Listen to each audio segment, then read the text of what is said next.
nekat mengangkat sepeda motor yang dipasangi pengunci cakram. Pelaku yang beraksi saat dini hari ini malah harus tertangkap para warga. Lokasi kejadian berada di Desa Kayuara, Kecamatan Tulung Selapan, Kabupaten Ogan Komering Ilir. Nonton sampai selesai, pelaku berhasil tertangkap. Bangun tadi itu.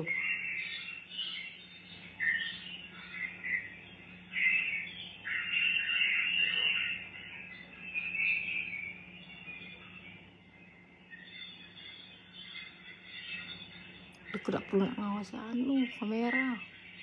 Nggak ngerak aman motor.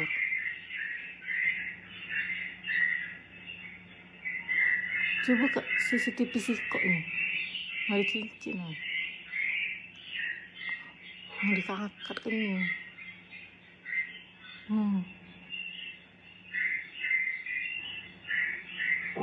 Nah kan suruh berdetek dulu.